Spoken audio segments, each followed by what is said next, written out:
Before we begin the story, let us know where you're watching from by leaving a comment below. If you enjoy this video, don't forget to like and subscribe. Have a wonderful day. Enjoy the story, everyone. The sun was setting over Cape Haven when Sarah finally managed to breathe after hours of pretending to be happy. The wedding was over, the guests had left, and now it was just her and Ethan at North Carolina's most exclusive resort. Her high heels lay abandoned in the corner of the presidential suite, and she massaged her aching feet while watching the ocean through the panoramic window. Tired? Ethan's deep voice made her turn around. He had removed his jacket and loosened his tie, but still maintained that rigid posture that defined him. At 42, Ethan was everything the business magazines described: imposing, calculating, and absolutely unreachable. Dark hair with silver threads at his temples, gray eyes that seemed to see right through people, and a presence that commanded any room. A little, she admitted, trying not to show the nervousness that had been consuming her since they'd entered the room. It's been a long day. Ethan nodded, pouring himself a whiskey from the suite's bar. The silence between them was heavy, loaded with unspoken expectations. Sarah knew exactly why she was there. The marriage contract had been clear. She would be the perfect wife in public. He would guarantee her family's financial stability. Simple, straightforward. No emotional complications.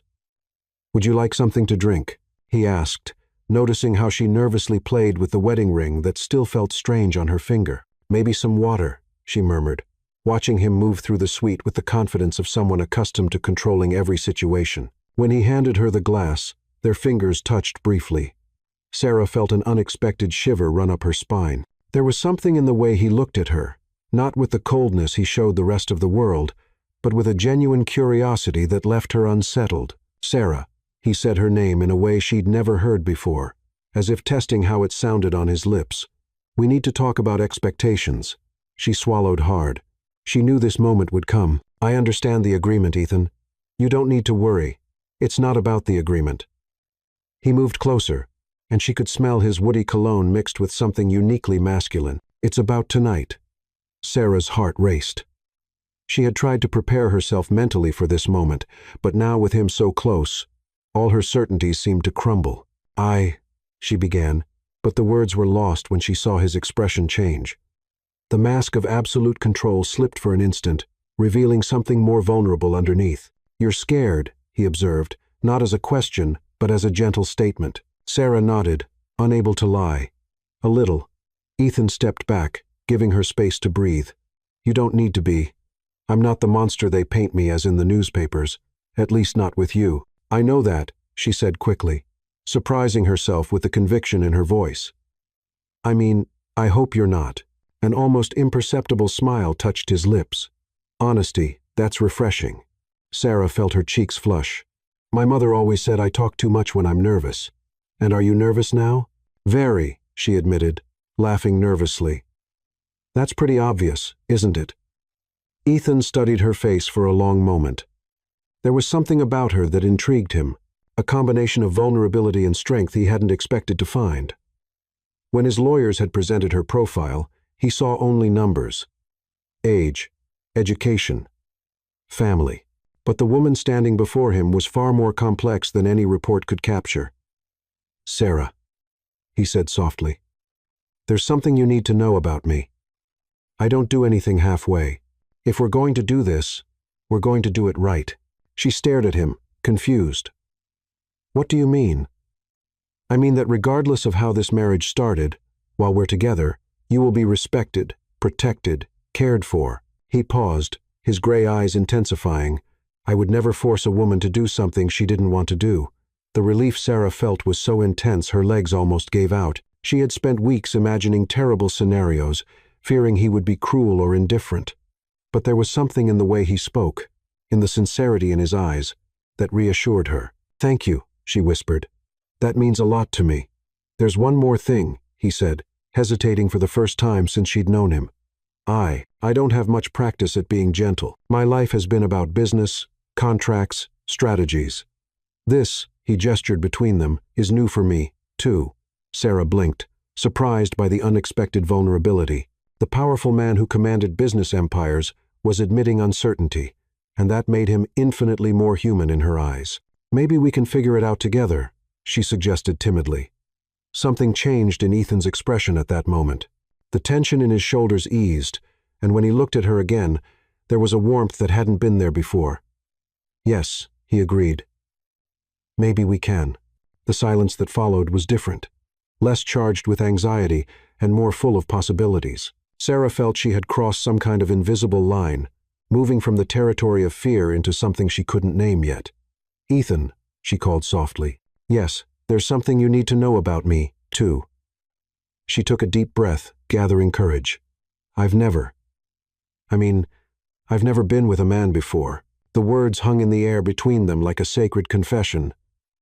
Ethan went completely still, his eyes widening slightly as he processed what she had said.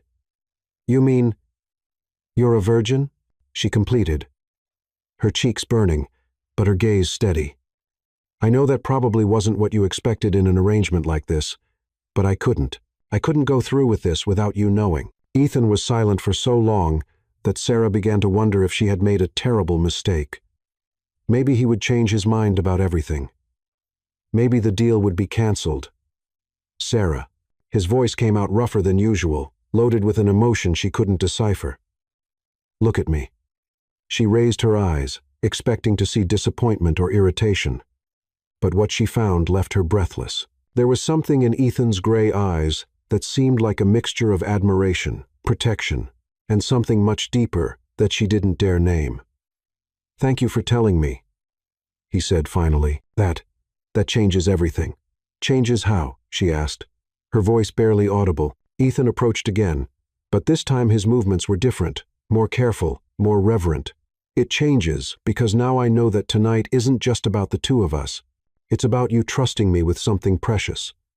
And in that moment, as the ocean whispered outside and the stars began to appear in Cape Haven's sky, Sarah felt something shifting inside her.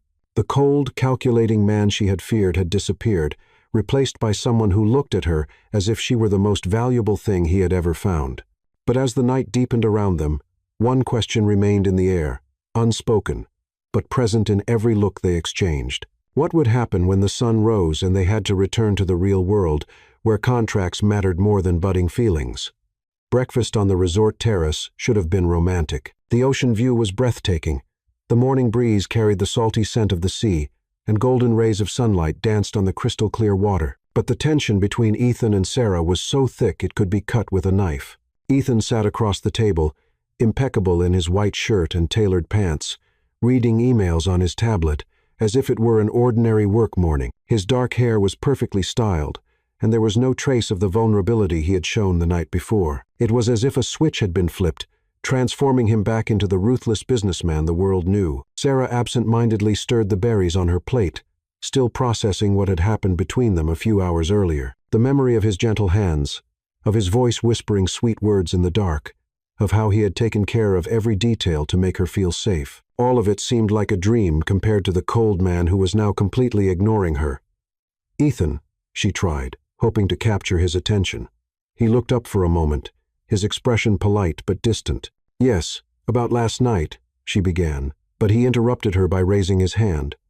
We need to establish some rules, he said, setting the tablet aside and leaning back in his chair. His voice was businesslike, professional, as if he were conducting a business meeting. Now that we've consummated the marriage, it's important that we both understand the expectations moving forward. Sarah felt like she'd been slapped. Consummated the marriage? Was that how he referred to the most intimate and transformative night of her life? Expectations?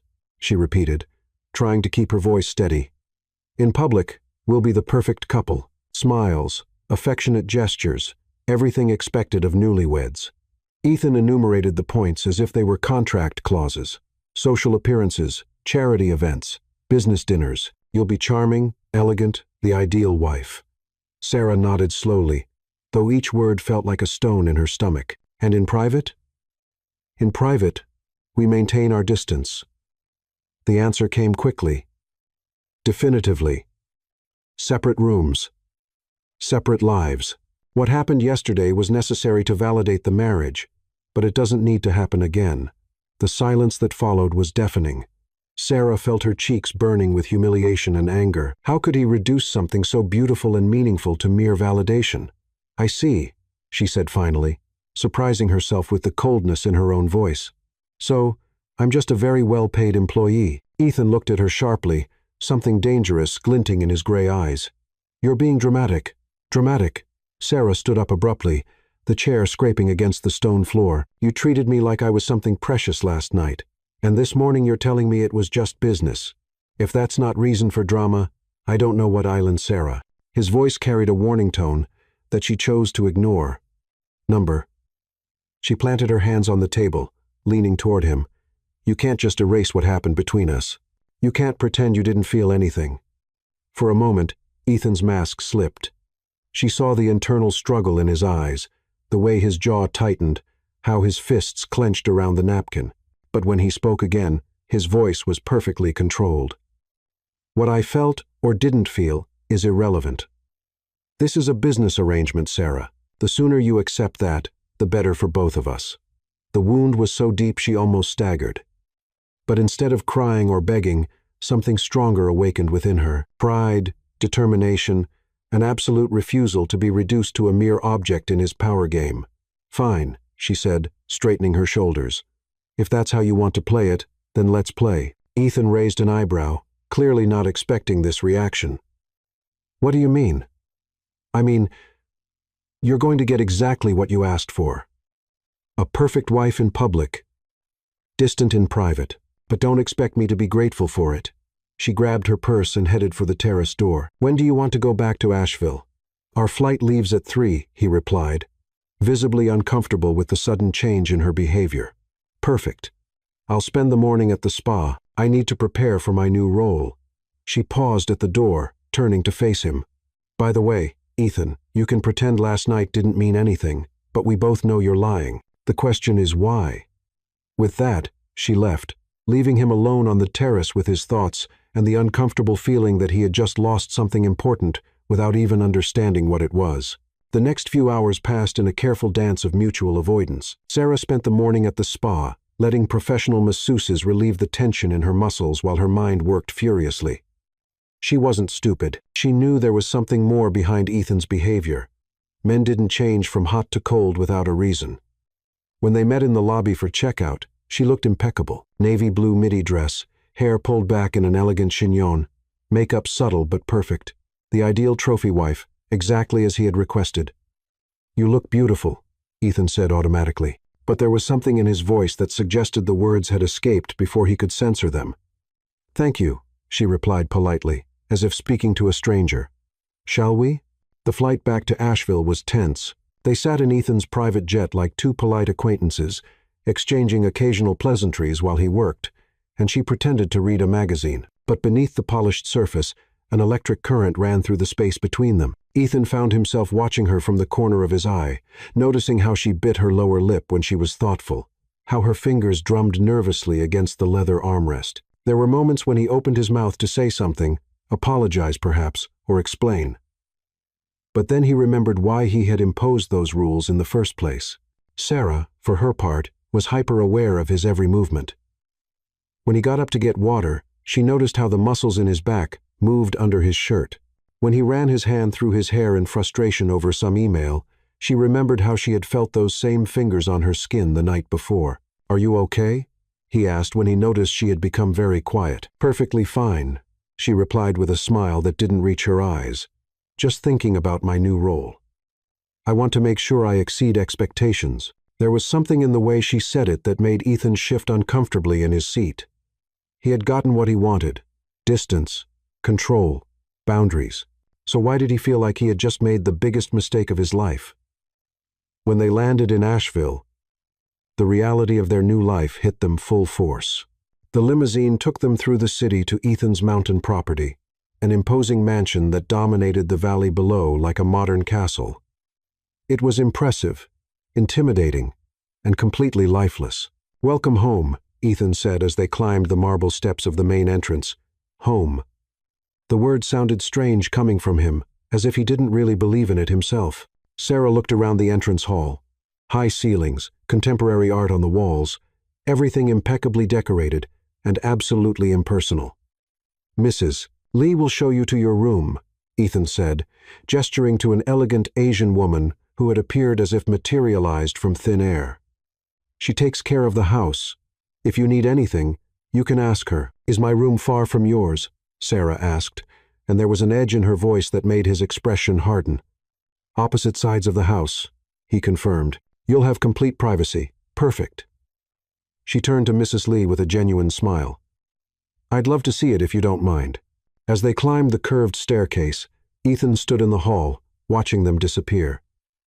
The house, which had always been his sanctuary, suddenly seemed too big and too empty. In the room that would be hers, Sarah stood at the window, looking down at the impeccably maintained garden below. It was beautiful, she had to admit. But beauty without warmth was just a pretty prison. "Mr. Blackwood is a good man," Mrs. Lee said softly, as if she could read her thoughts. "Just careful. Very careful." Sarah turned to look at the older woman. "Careful about what?" Mrs. Lee hesitated, then just shook her head. "It's not my place to say," but she paused. "Sometimes the most careful people are the ones who most need someone to make them feel safe." With those enigmatic words, she left, leaving Sarah alone with her thoughts and the growing certainty that there was much more to Ethan than he allowed anyone to see. The question was she willing to fight through his defenses to discover what was hidden underneath? Outside her window, storm clouds began to gather on the horizon, promising that the calm after their wedding night was about to end. 3 weeks, 21 days of polite, distant coexistence, 21 days of silent dinners, formal greetings in the mansion's hallways, and lonely nights in separate rooms. Sarah was starting to feel like a ghost in her own life, floating through the luxurious rooms without leaving any mark. The routine was always the same. Ethan left for the office before 7, 0 inches the morning, and returned after 9 at night. When they were in the same room, he was courteous but distant, as if she were a permanent guest whose presence he had grown accustomed to tolerating. She, in turn, kept the promise made in Cape Haven. She was the perfect wife in public and completely invisible in private. But beneath the polished surface, both were falling apart. On that particular Thursday, Sarah was in the library when she heard footsteps on the marble staircase.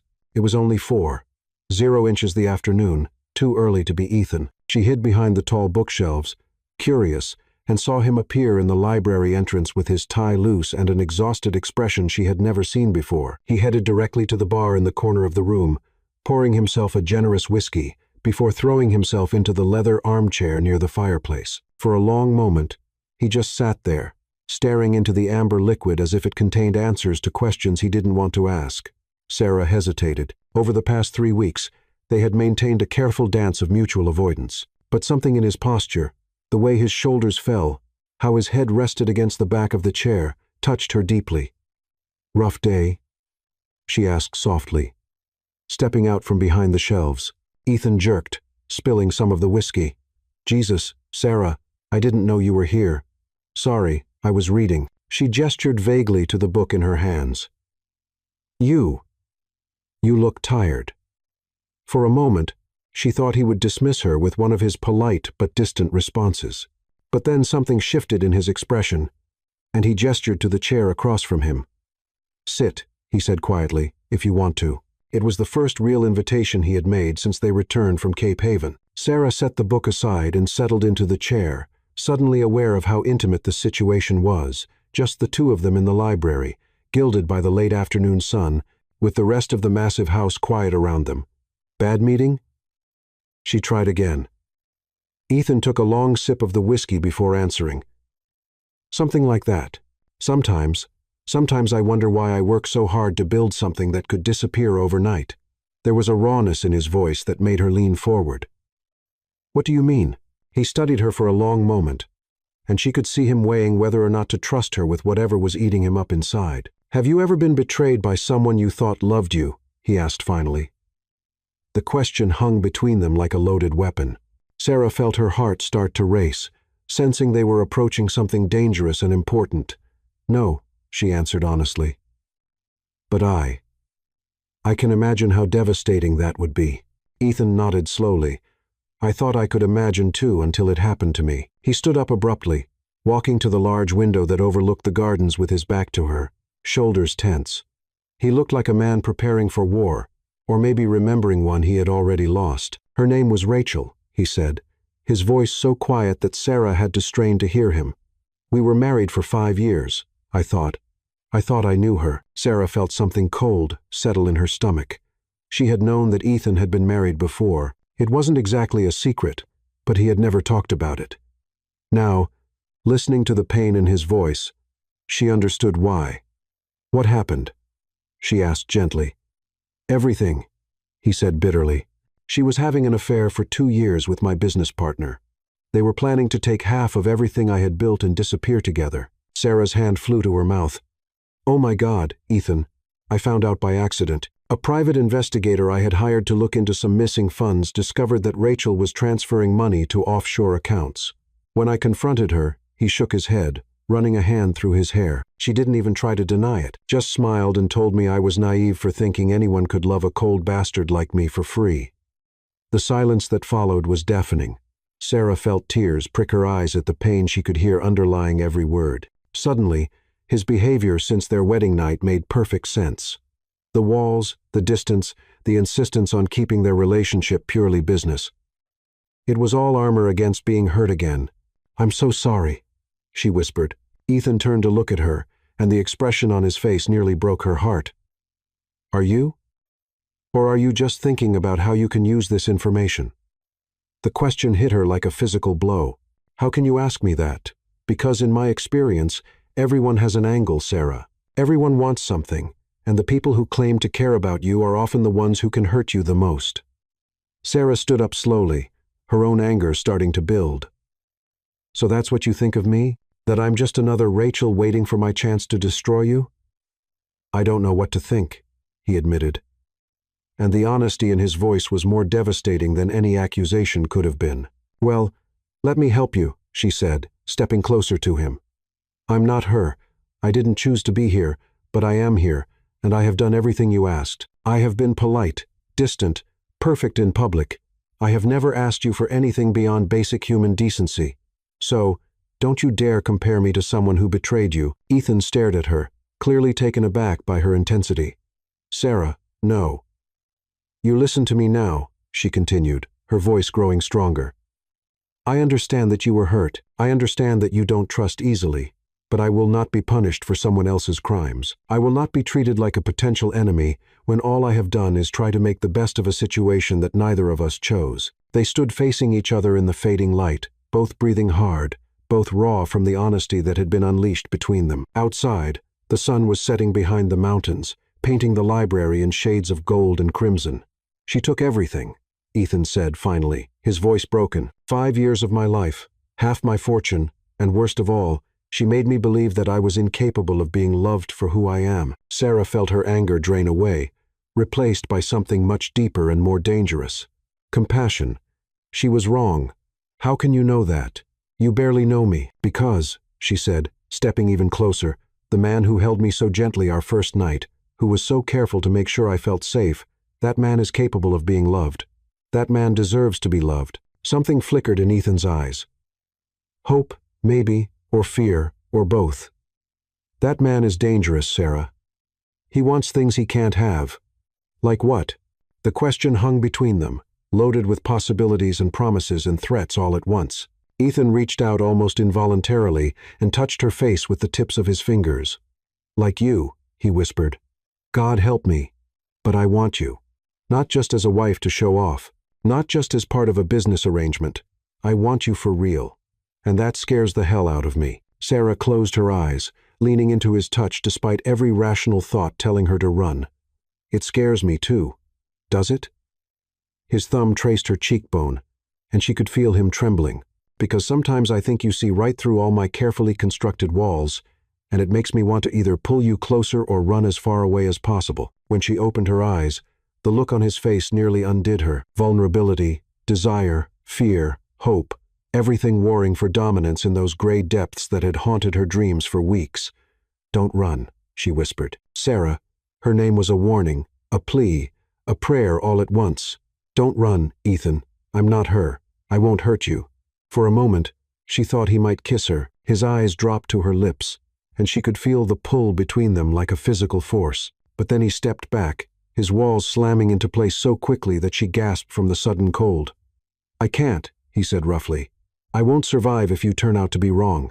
With that, he grabbed his whiskey and strode out of the library, leaving her standing alone in the fading light, wondering if she had just gained insight into his soul, or lost him forever. Outside, the first stars were appearing in the darkening sky, and somewhere in the distance she could hear thunder rumbling, a promise that the storm brewing between them was far from over. The storm arrived 2 nights after the conversation in the library, bringing with it furious winds that moaned through the mountains like lost souls. Sarah was on her bedroom balcony, watching lightning tear through the dark sky, when she heard the front door slam with enough force to echo throughout the entire mansion. It was almost 11 at night. Ethan had left that morning for a meeting in Charlotte and wasn't expected back until the next day. But there he was, climbing the stairs with heavy steps, his shoes leaving wet prints on the polished marble. She saw him stop in the hallway, hesitating at his own door before turning and walking in the opposite direction toward her. Sarah's heart raced when he knocked softly on the door. "Sarah, are you awake?" There was something different in his voice, an urgency, a fragility she had never heard before. She opened the door and immediately noticed his state. Dark suit soaked by the rain, hair plastered to his forehead, gray eyes gleaming with an intensity that made her step back. "My God, you're soaked." "What happened?" she asked, noticing how he trembled slightly. "The meeting ended early," he said, but there was something more. His eyes couldn't fix on hers, as if he were fighting some internal battle. I couldn't stay away." The words hung between them like a dangerous confession. Sarah felt her pulse quicken as she realized the truth behind them. He had driven through the storm because he couldn't bear to be separated from her for another night. "Ethan, you need to get out of those wet clothes before you get sick," she said, trying to keep practicality in her voice while her mind screamed warnings about the intimacy of the situation. Can I come in just for a moment?" She nodded, stepping aside so he could pass. Her room was smaller than his, more cozy with golden silk curtains and a fireplace that crackled softly. Ethan stopped in the center of the space, dripping on the Persian rug, looking lost. "Stay there," she instructed, disappearing into the bathroom to get towels.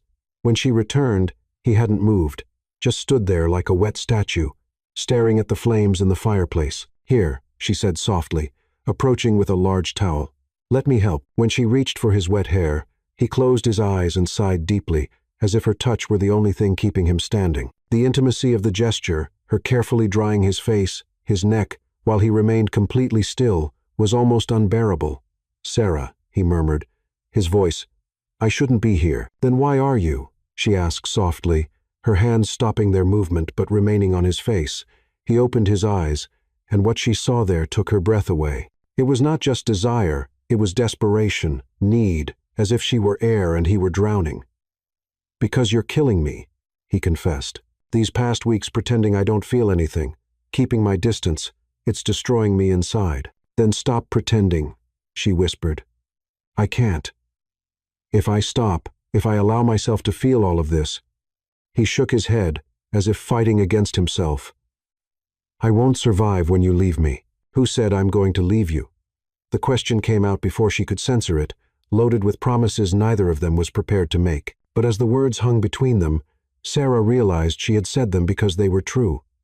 "You don't understand," Ethan said, his hands rising to cover hers on his face. "Rachel knew me for 5 years, and still she managed to destroy me. You've known me for a few weeks, and you already have enough power to completely annihilate me." "I'm not her," Sarah said firmly, echoing the words she had said in the library. "No, you're not," he agreed, his thumbs tracing her cheekbones. "You're worse. She wanted my money, my status. You see me, the real man behind all the armor, and somehow you still haven't run."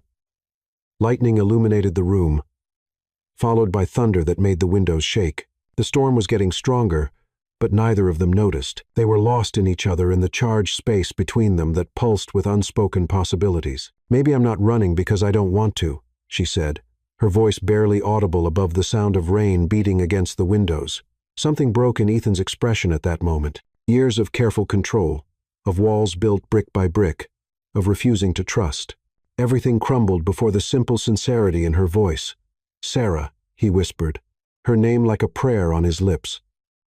She saw the exact moment he surrendered. His hands slid from hers to her waist, pulling her closer with a gentleness that contrasted with the intensity in his eyes. She could feel the warmth of his body through his wet shirt, could see the raindrops still glistening on his eyelashes.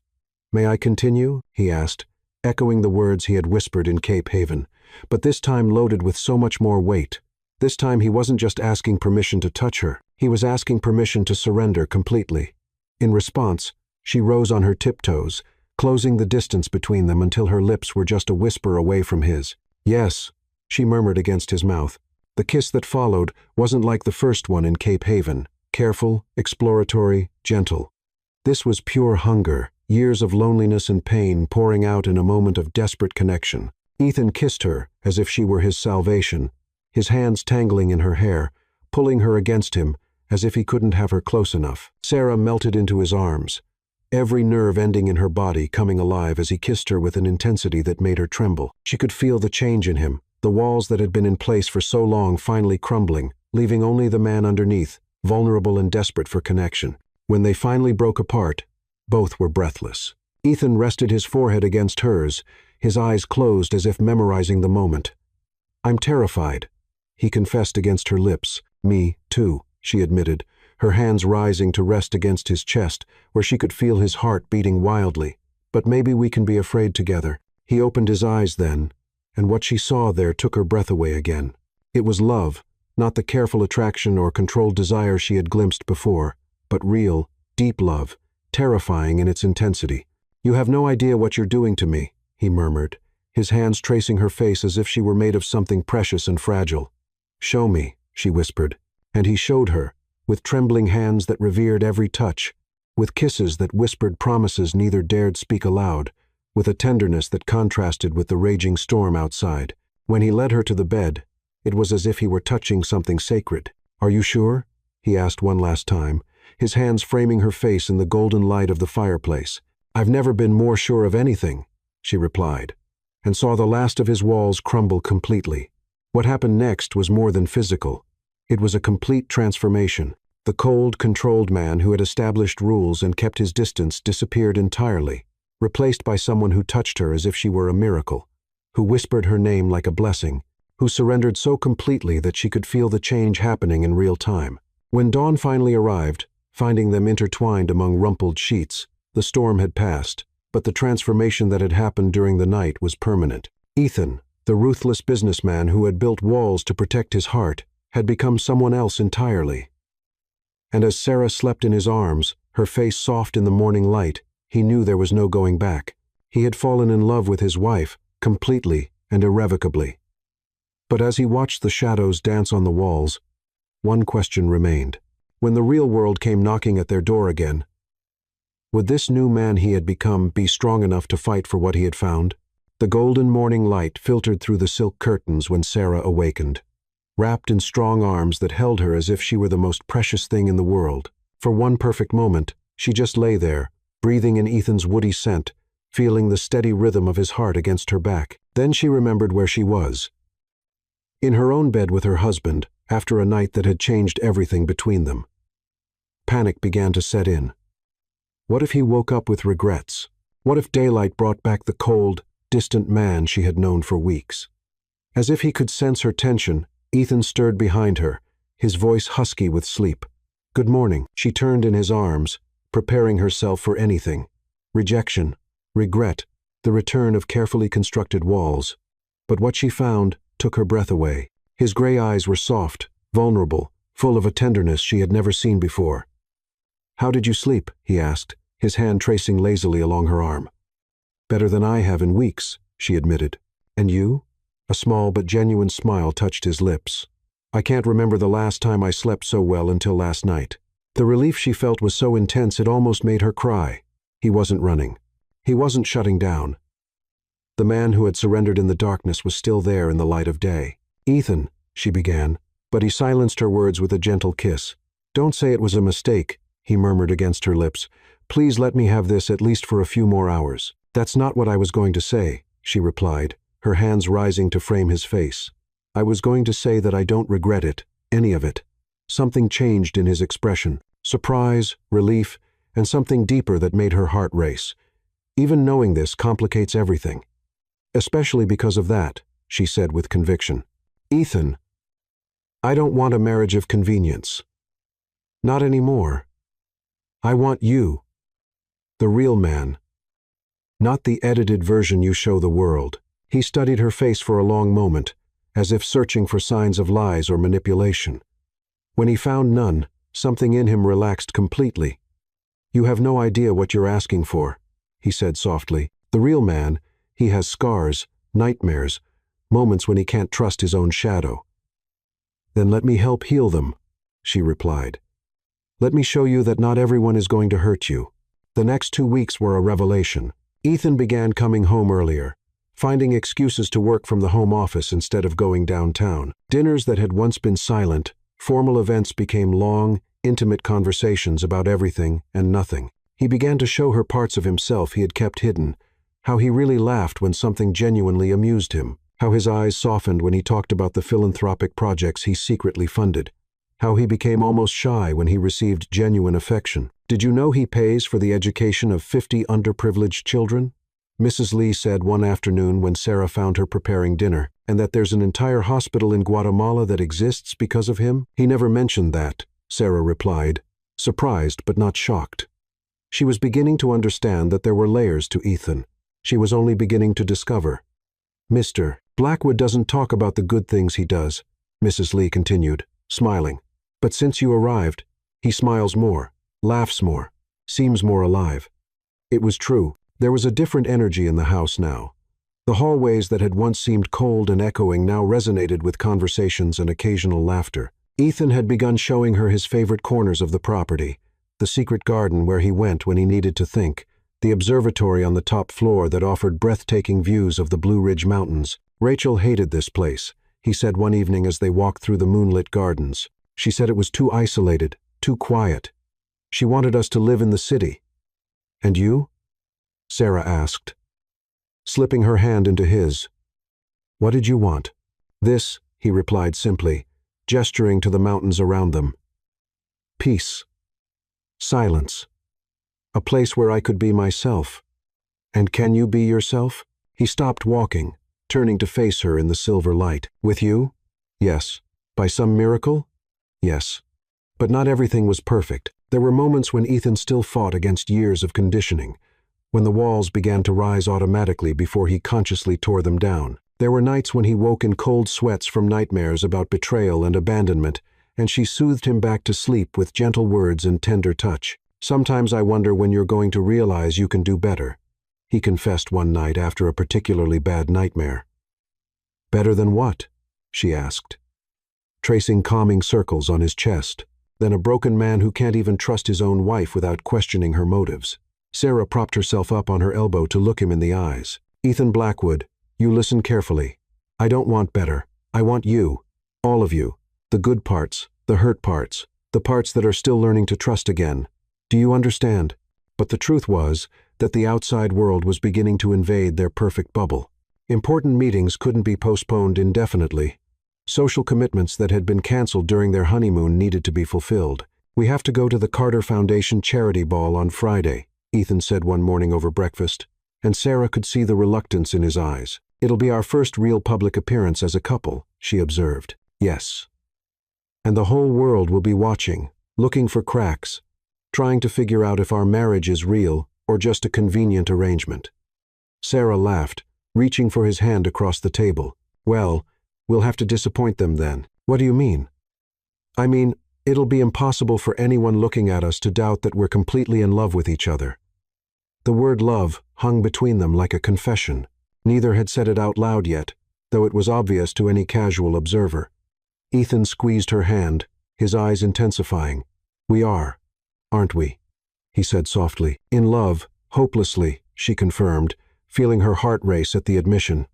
Good, he said, bringing her hand to his lips to kiss her fingers, because I plan to spend the rest of my life proving you made the right choice. But even as they exchanged promises over coffee and morning light, neither of them knew that forces were already moving to test those promises in ways they couldn't imagine. In an office across town, documents were being prepared, phone calls were being made, and a woman with perfectly styled blonde hair and a smile that didn't reach her eyes was making plans that threatened to destroy everything Ethan and Sarah had built. But for now, in the mountain mansion, where love had finally found a home, they had peace. And sometimes in life's most precious moments, peace is enough to make anyone believe that happy endings are possible. The question was, when the storm came and it would come, would this newfound love be strong enough to survive? Sarah stared at the pregnancy test in her trembling hands for the third time in 5 minutes, as if the 2 pink lines might magically disappear if she wished hard enough. But they remained stubbornly visible, an unmistakable declaration that would change everything. Pregnant. She was pregnant. Sitting on the cold marble floor of the master suite bathroom, she had moved into Ethan's room 2 weeks earlier. She tried to process the enormity of the situation. It wasn't that they hadn't been careful, but apparently not every precaution was foolproof. The sound of the front door closing echoed through the house. Ethan was home earlier than usual, probably eager to continue the conversation they had started at breakfast about expanding his charitable foundation. How could she tell him this? How would he react? "Sarah, where are you?" His voice echoed up the stairs. "Up here," she called back, her voice sounding strangely normal to her own ears. "I'll be down in a minute." She hid the test in the vanity drawer along with the box, deciding she needed time to find the right words. But when she went downstairs and saw Ethan in the living room, removing his tie with that soft smile he reserved only for her, guilt hit her like a punch. "How was your day?" he asked, approaching to kiss her gently. It was a ritual they had developed, these small moments of reconnection when he came home. "It was interesting," she said, trying to keep her voice casual as she stepped away from his arms. If he touched her now, if she melted into his embrace, as she always did, she would end up telling him everything before she was ready. Ethan noticed the change immediately. His gray eyes narrowed slightly, reading the nuances of her behavior with the precision of someone who had learned to study her every expression. "Did something happen?" he asked, his voice carrying that caution that still appeared when he sensed something might be wrong between them. "Not exactly," Sarah replied, walking to the window overlooking the gardens. "Ethan, can I ask you a hypothetical question?" He joined her at the window, but maintained a careful distance.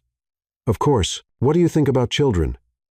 The question seemed to catch him completely off guard. He blinked as if processing not just the words, but all the implications behind them. "Children," he repeated slowly. "You mean in general, or for us? Have you ever thought about having kids?" Ethan was quiet for a long moment, looking out at the gardens where the afternoon light created golden shadows. "With Rachel, we talked about it sometimes. It was more of an expectation than a real desire. You know, part of the perfect life plan she had mapped out." Sarah felt her stomach clench. And now he turned to look at her, and there was something vulnerable in his expression. "Honestly, I never allowed myself to think about it. After the divorce, the idea of bringing a child into this world, of being responsible for shaping them, it terrified me. Why? Because what if I was like my father?" The admission came out so low she almost didn't hear it. Cold, distant, more concerned with business than family. What if I didn't know how to love a child the way they deserve? Sarah's heart broke a little. "Ethan, you're not like that. The man I know who holds me when I have nightmares, who remembers how I like my coffee, who cares so much about strangers' happiness that he funds entire schools, that man would be an incredible father." Ethan studied her with growing care. "Why are we talking about this, Sarah?" She took a deep breath, knowing the moment of truth had arrived. "Because I took a test today." The silence that followed was deafening. Sarah watched as the words registered, saw the exact moment when their full meaning hit him. Ethan went completely still, his eyes widening, his face paling slightly. "A test," he repeated, his voice barely above a whisper. "2 lines," she confirmed, her own hands shaking now. "I'm pregnant, Ethan." For a moment that seemed like eternity, he just stared at her. Sarah could see his mind working, processing, calculating, the businessman in him trying to analyze the situation from every angle. But then something else took over, something deeper and more primal. "Pregnant," he said again, this time with wonder. His hands moved instinctively toward her, stopping only when he realized she was still tense, waiting for his reaction. "I know we didn't plan this," she began quickly. "I know it complicates everything, that we haven't talked about having children, that maybe it's too soon, Sarah." His voice cut through her words, firm but gentle. "Stop." She stopped, biting her lower lip as she waited for the verdict that would change everything. "You're scared," he observed, not as a question, but as a statement. "Why are you scared?" "Because—" She swallowed hard. "I don't know how you feel about this. I don't know if you want this. I don't know if—" This time he interrupted her with actions instead of words, closing the distance between them and pulling her into his arms. When he spoke, his voice was thick with emotion. "You think I wouldn't want this? You think I wouldn't want a family with the woman I love?" "I didn't know," she whispered against his chest. "You never talked about wanting children, because I never knew I wanted them until now." He pulled back slightly so he could look into her eyes. "Until this moment, I didn't know it was possible to want something so much it physically hurts." "Really?" she asked, barely daring to believe. "Sarah, when I was married to Rachel, the idea of having children was abstract. It was something people did because it was expected. But the idea of having a child with you, of starting a family with you—" He paused, his voice catching slightly. "It's terrifying and wonderful and perfect all at once." The tears she had been holding back finally fell, but this time they were tears of relief and joy. "So, you're happy? Happy?" Ethan laughed, a rich, genuine sound that filled the air between them. "Sarah, I'm ecstatic. I'm terrified, but I'm ecstatic." He placed his hands gently on her still flat stomach, and the reverence in his touch made her start crying again. "There's really a baby in there?" he asked in wonder. "According to the test, yes, and according to the fact that I've been nauseous every morning for the past week." "Morning sickness," he said as if testing the words. "God, I'm an idiot. I should have noticed. You're not an idiot." It took me a while to realize, too. Ethan knelt before her, placing his hands on her belly and resting his forehead against it. "Hi, baby," he whispered, and the tenderness in his voice nearly undid her. "I'm your daddy, and I promise I'm going to do better than my father did with me. I promise you'll never wonder if you're loved." Sarah ran her hands through his hair, watching this powerful, feared man completely melt at the prospect of becoming a father. "We're going to do this together," she said softly. "You don't have to do this alone." He looked up at her, and the love she saw there was so intense it left her breathless. "How am I going to thank you for this? For giving us a family? You don't need to thank me. We did this together." "Sarah," he said, standing and taking her face in his hands, "I love you. I love you more than I thought it was possible to love anyone. And now you're giving me the most precious thing in the world. I love you too," she whispered. "And our baby is going to have the best parents in the world."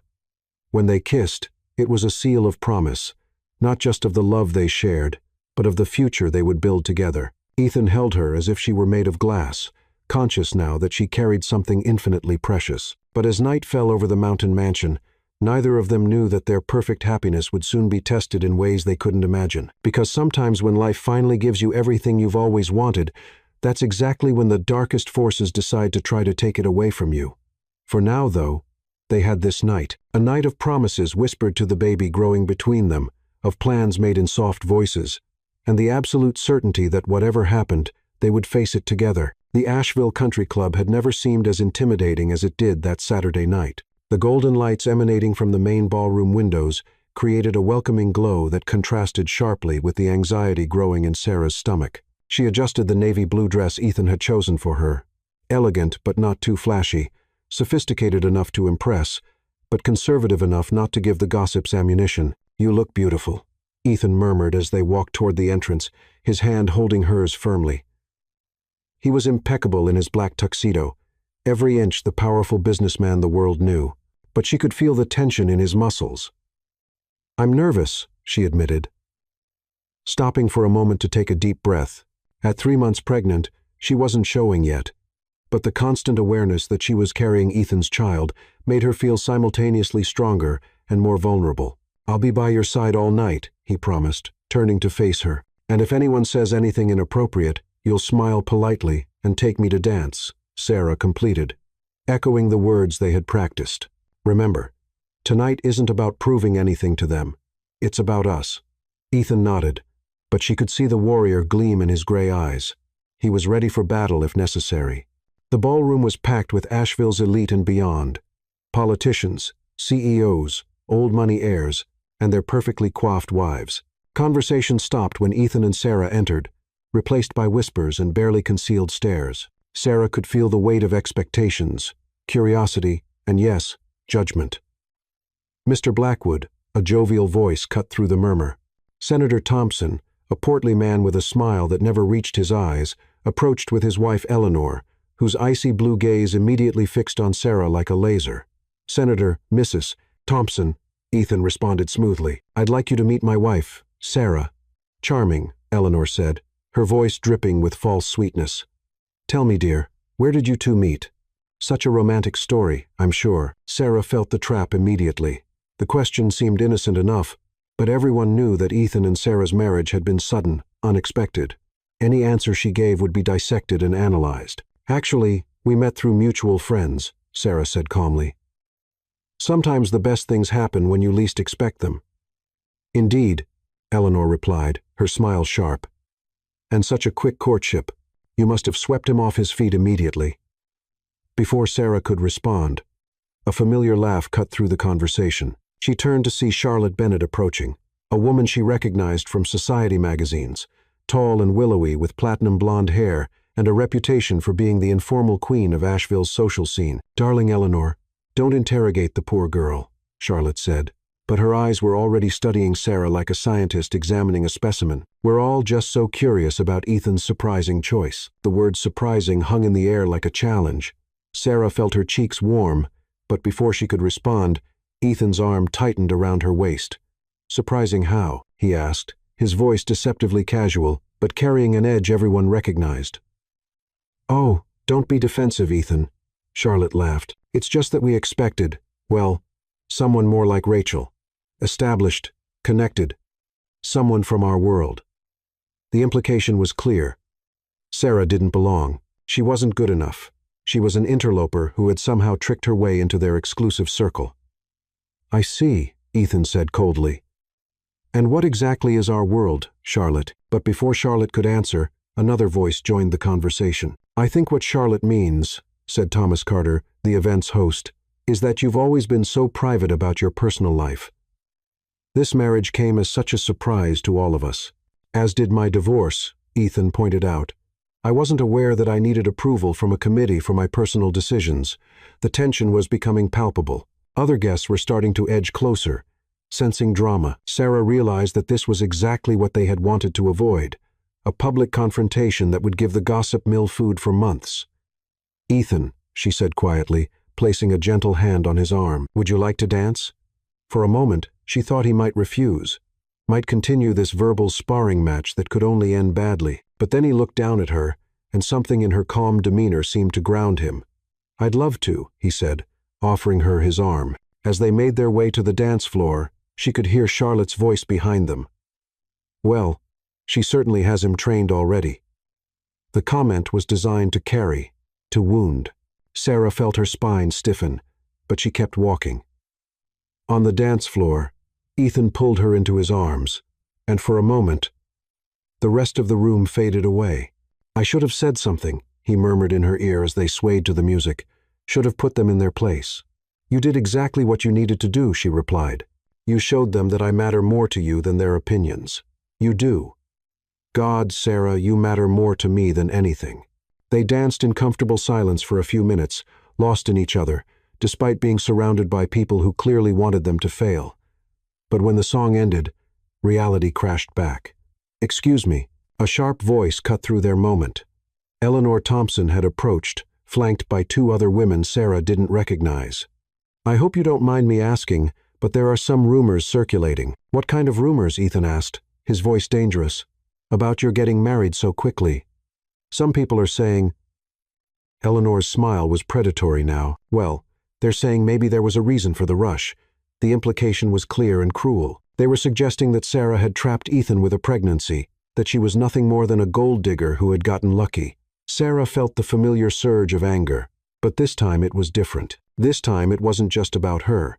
It was about her family, her unborn child, and the life she and Ethan were building together. "You're absolutely right," she said, stepping forward with a smile that was all teeth. There was a reason for the rush. Eleanor's eyes lit up with triumph, clearly thinking she had gotten the confession she was fishing for. You see, Sarah continued, her voice carrying clearly through the room, when you find someone who loves you completely, who sees you for who you really are, and accepts all of it, the good, the bad, the complicated, you don't waste time with games. You don't wait for some arbitrary timeline that makes other people comfortable. You grab hold of that love with both hands because you know it's rare. She turned to look at Ethan, and the love in her eyes was so obvious that even the most cynical observer couldn't doubt it. My husband, she continued, the word carrying pride and possessiveness, could have married anyone.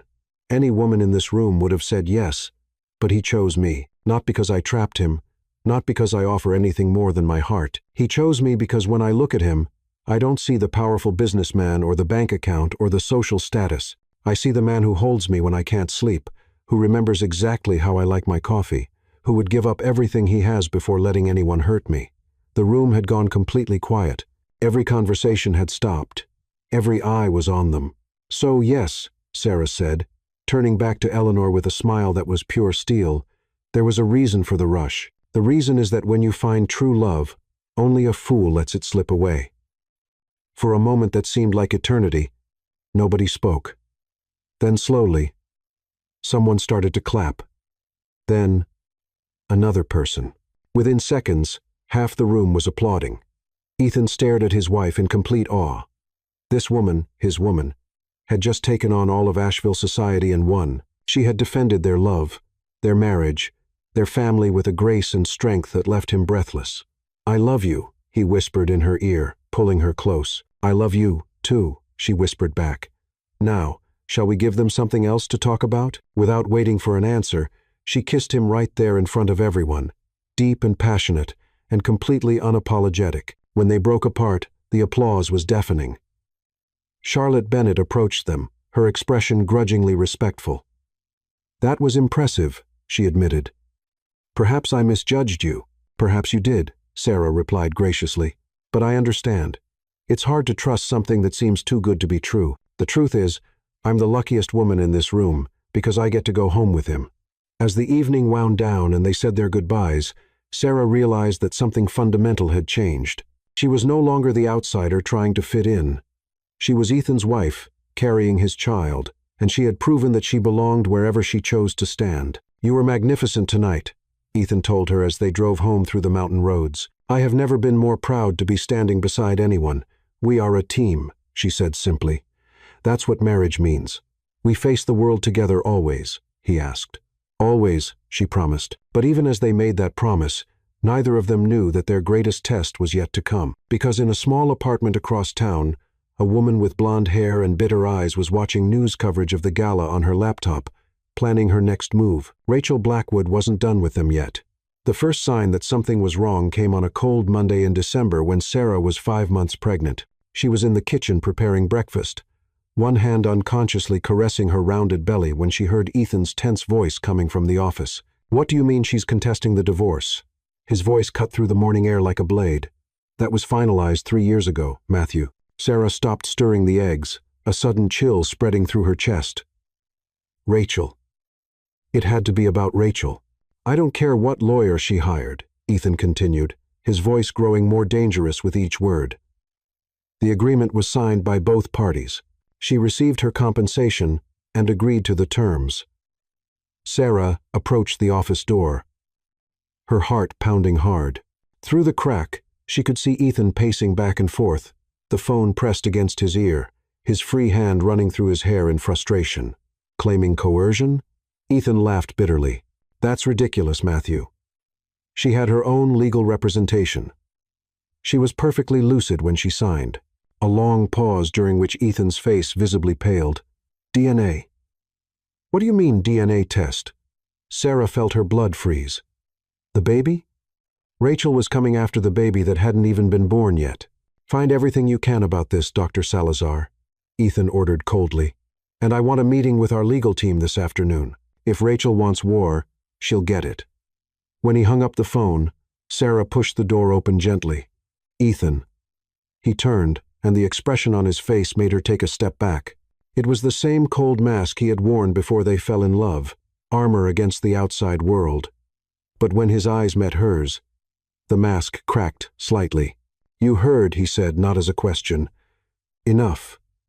She approached carefully, as if he were a wounded animal that might flee. What does she want, Ethan? Everything. His voice was empty, defeated. She wants to annul the divorce, claiming she was coerced into signing. She wants half of everything I've built in the last 3 years. And he stopped, looking at her belly. She's questioning the baby's paternity. What? Sarah felt like the ground had disappeared beneath her feet. But that's insane. How can she? She hired a private investigator. Apparently, there are photos of you with me before our official wedding. She's claiming we were having an affair during my marriage to her. But that's a lie, Sarah exploded. We never met before our wedding day. I know that. You know that. But she has a doctor who's willing to testify that the conception dates coincide with a business trip I took to New York. A trip that, according to her, included secret meetings with you. Sarah sat heavily in the nearest chair, her hands trembling. She's fabricating evidence. Of course she is.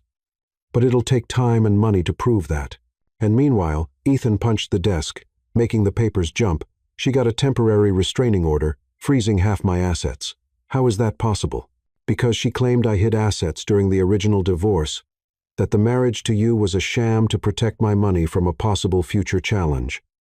Sarah felt nauseous, and it wasn't morning sickness. So, she's saying our marriage is fake. Worse than that, Ethan knelt beside her chair, taking her hands in his. She's saying you're a con artist I hired to pretend to be my wife, and that the baby belongs to another man. Tears burned Sarah's eyes. Will people believe that? Some will, especially after the reaction we had at the country club. They'll say we protested too much, that we were trying to convince ourselves as much as them. Sarah was quiet for a long moment, processing the enormity of the situation. Then an iron determination settled in her chest. What do we need to do? Ethan blinked, surprised. Sarah, you don't understand. This is going to be public, dirty, invasive. They're going to dig into every aspect of our lives. They'll question everything about you, about us. I understand perfectly, she interrupted. I'm asking what we need to do to fight this. You did think I was going to run? She stood up, placing her hands on her belly. Ethan Blackwood, this woman is attacking our family, our child. Do you really think I'm going to let this slide? For a moment, he just looked at her with admiration. She's going to come after you with everything. She'll try to destroy your reputation, your family. Then she better be prepared for a fight, Sarah replied fiercely. Because I'm not the scared little girl who married you out of obligation. I'm your wife, the mother of your child, and nobody is going to destroy our family without going through me first. The next few weeks were a nightmare of depositions, investigations, and sensational headlines. Blackwood heir and paternity scandal screamed the tabloids. Fake marriage or true love, speculated the magazines. Rachel appeared on every talk show that would have her, always impeccable in her designer suits, crying perfectly timed tears as she told her story of betrayal and abandonment. I loved Ethan with all my heart, she sobbed to a sympathetic host. And to find out he was having an affair during our marriage, that he used this girl to hide his assets from me. It's devastating. Sarah watched it all from home, her fury growing with each well-crafted lie. Ethan tried to make her stop watching, but she refused. I need to know what she's saying, she insisted. I need to understand how she's building her version of the story. This is only hurting you. What's hurting me is that people believe her, Sarah shot back. That they think our love is a sham. The situation worsened when Rachel's investigator presented photographs that supposedly showed Sarah in New York months before their wedding. The photos were blurry, clearly manipulated, but convincing enough to create doubt. How did she get these photos? Sarah asked Ethan's lawyer during a tense meeting. They're probably of a woman who looks like you, Matthew replied wearily. Or they were digitally altered. But it'll take time to prove that. Time we don't have, Ethan murmured. The jury of public opinion is already deciding. That's when Mrs. Lee appeared at the conference room door, looking troubled. Sorry to interrupt, she said, but there are reporters at the front door. And, she hesitated, I got a strange call today. Someone offering money for information about the family. Ethan stood up abruptly. How much? $50,000. For anything that proves your marriage is fake. The silence that followed was heavy as lead. Sarah felt a sudden tightness in her stomach. Not physical pain, but the crushing weight of what they were facing. "This isn't going to end, is it?" she asked softly. "It will," Ethan said with iron determination, "because we're going to fight with everything we have. And when we're done, Rachel will regret trying to destroy our family." But that night, as they lay in bed, Sarah turned to him in the darkness. "Ethan," she whispered, "are you sure it's worth it? All this suffering, all this exposure. Maybe it would be better to just give her what she wants." "Never," he replied immediately, pulling her closer. "Never, Sarah. This isn't about money. It's about our family. It's about not letting a liar destroy everything we've built." He placed his hand on her belly, where the baby was kicking gently. "This baby is mine. You are my wife. And I will fight until my last breath to protect that." But as they held each other in the darkness, neither of them knew that the worst was yet to come. Because Rachel Blackwood wasn't just trying to get the money back, she was trying to completely destroy the life of the man who had dared to find happiness without her. And she was just getting started. The day of the trial dawned gray and cold, with heavy clouds promising snow. Sarah stood in front of the bathroom mirror, adjusting the navy blue blazer that barely closed over her 7-month belly. Her hands trembled slightly as she applied lipstick, a soft rose tone that Ethan had said made her look radiant and confident. "Are you ready?" Ethan appeared behind her in the mirror, impeccable in his charcoal suit. But she could see the tension in his gray eyes, the stiffness in his shoulders that revealed how nervous he really was. "As ready as I can be," she replied, turning to face him. "You?" "I'm ready for this to be over," he said, gently pulling her into his arms. "I'm ready for us to just be us again." The courthouse was packed when they arrived. Journalists, onlookers, and those who simply wanted to see the drama unfold filled the benches. Sarah felt dozens of eyes on her as she walked down the aisle, her hand firmly intertwined with Ethan's. Rachel was already there, sitting at the plaintiff's table with studied elegance. She wore a conservative black suit and had styled her hair in a low chignon that made her look simultaneously vulnerable and professional. When her eyes met Sarah's, she smiled, a cold smile that didn't reach her eyes. "Ladies and gentlemen," Judge Harrison began, his voice echoing through the silent courtroom, "we are here to determine the validity of various claims presented by Mrs. Rachel Blackwood against her ex-husband, Ethan Blackwood, and his current wife, Sarah Blackwood." The first few hours were brutal. Rachel's lawyer, an oily man named Gregory Stone, presented his version of events with a theatricality that made Sarah's stomach turn. "Ladies and gentlemen of the jury," he declared dramatically, "you will see evidence of an elaborate conspiracy to defraud my client of her rightful claim to marital assets. You will see how Ethan Blackwood, aided by this young woman, orchestrated a fake marriage to hide assets." He pointed at Sarah with a theatrical gesture. "Look closely at this woman. Young, beautiful, conveniently pregnant at the perfect moment to solidify her position. But is the baby she carries really Ethan Blackwood's? Or is it part of an elaborate sham?" Sarah felt tears burn her eyes, but she refused to let them fall. She wouldn't give Rachel the satisfaction of seeing her break. Then it was Matthew's turn to present the defense. Tall, distinguished, with a voice that commanded respect, he stood with calm confidence. "Ladies and gentlemen of the jury," he began, "you will hear a very different story today. Not a story of conspiracy and fraud, but a story of true love that blossomed under unlikely circumstances. You will see evidence, real evidence, not speculation, that proves unequivocally that Ethan and Sarah Blackwood have a genuine marriage based on mutual love." The first day was devoted to Rachel's testimony. She cried at the right moments. Her voice trembled at appropriate times, and she painted a picture of herself as a devoted wife betrayed by the man she loved. "I knew something was wrong," she said, delicately dabbing her eyes with a tissue. "Ethan was distant, secretive. When I confronted him about his frequent trips to New York, he said it was just business, but I knew. A wife always knows." "And when did you discover Mrs. Sarah Blackwood?" Gregory asked leadingly. "It was devastating," Rachel whispered. "Seeing the photographs, knowing he was having an affair during our marriage, it was like my world fell apart. Sarah watched it all with growing horror. Rachel was convincing, almost believable. If she didn't know the truth, she might have believed the performance too. But then came Matthew's cross-examination, and everything changed. "Mrs. Blackwood," he began calmly, You mentioned frequent business trips to New York.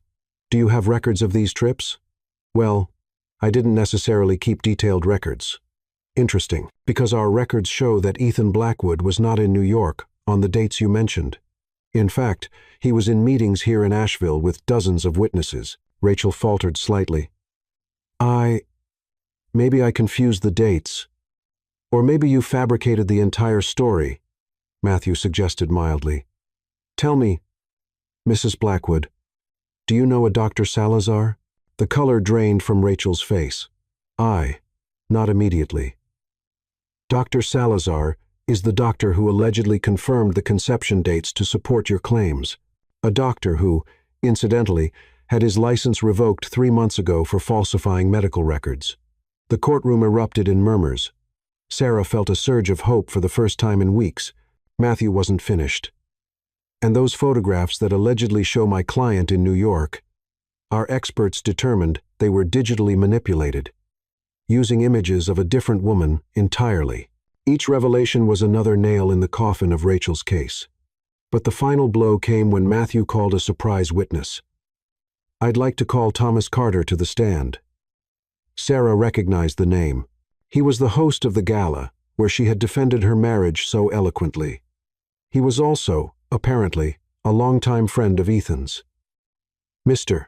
Carter, Matthew began, were you present at a dinner party at Ethan Blackwood's home in October 3 years ago? Yes, I was. And did you witness a conversation between Mr. Blackwood and his then-wife Rachel? I did. She was upset about the prenuptial agreement she had signed. She said, and I quote, "I'll find a way to get what's mine, even if I have to destroy him to get it."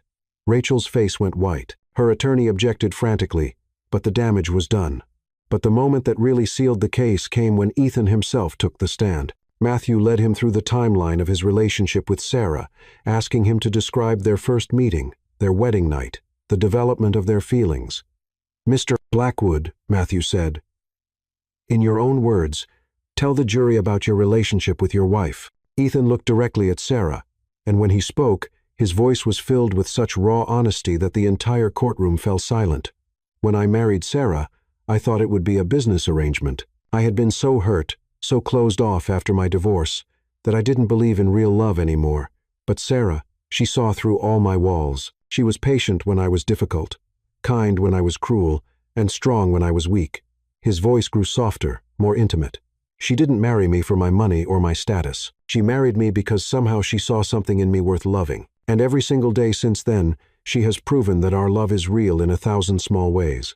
And the baby, Matthew prompted. Our baby, Ethan said, his eyes moving to Sarah's swollen belly, is the greatest gift I could ever receive. Not because it's mine biologically, although I have no doubt that it is, but because it's a symbol of the love we've built together. When Gregory tried to cross-examine Ethan to shake his story or find contradictions, Ethan remained unshakable. Every answer was consistent, heartfelt, obviously true. But the final nail in Rachel's case came from a source nobody expected. Her own investigator.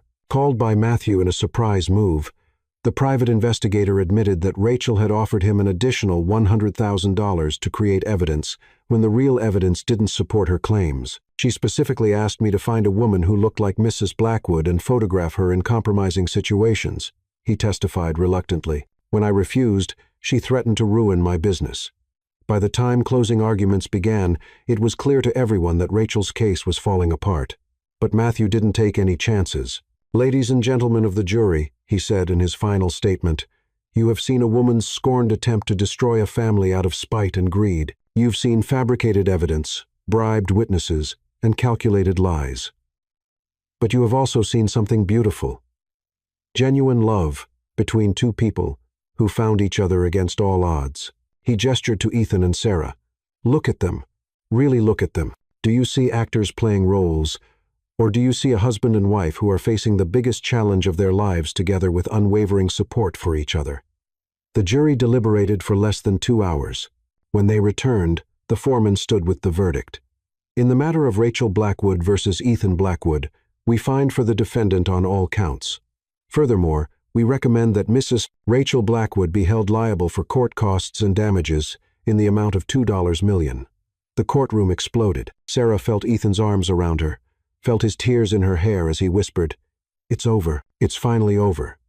But even as they celebrated their victory, Sarah knew that the real triumph wasn't in the court's decision. It was in the fact that through it all, through the lies, the accusations, the public humiliation, their love had not only survived, but grown stronger. As they walked out of the courthouse into the crisp autumn air, Sarah felt their baby kick strongly, as if celebrating, too. The future that had seemed so uncertain just hours before now stretched ahead of them, bright with possibility. "What do we do now?" she asked Ethan as photographers clicked away around them. "Now," he said, kissing her softly despite all the cameras, "we go home and we live our lives together." And for the first time in months, Sarah believed that they really could. 4 years later, the mountain mansion had been completely transformed. Where once cold, formal silence had reigned, now children's laughter echoed. Little feet ran through marble hallways, and there was the joyful chaos of a house truly inhabited by love. Sarah was in the kitchen decorating a dinosaur-shaped birthday cake when she felt small arms wrap around her legs. "Mommy," Daddy said, "I can help with the candles." Noah, or Nicky, as everyone called him, looked up at her with his father's gray eyes, but with a radiant smile that was all his own. At 4 years old, he was a perfect mix of both, Ethan's determination and Sarah's gentleness. "Of course, sweetheart," she said, lifting him up so he could reach the cake. "But be careful not to lick the frosting before the party." "I wasn't going to do that," Nicky protested with exaggerated innocence, a blue chocolate smudge already at the corner of his mouth. "Of course not," Ethan said, appearing in the kitchen doorway with Lily in his arms. At 2 years old, their little daughter was a perfect miniature of Sarah, with curly golden hair and green eyes that sparkled with mischief. "Daddy," Nicky shouted, reaching his arms toward his father, "look at the cake me and Mommy made." "It's incredible, champ," Ethan said, passing Lily to Sarah and picking up his son.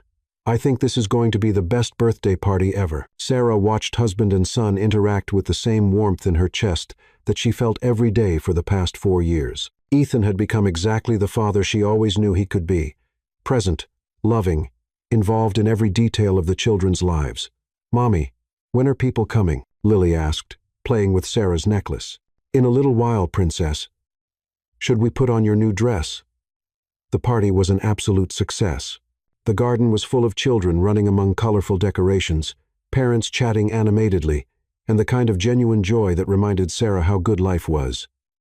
Mrs.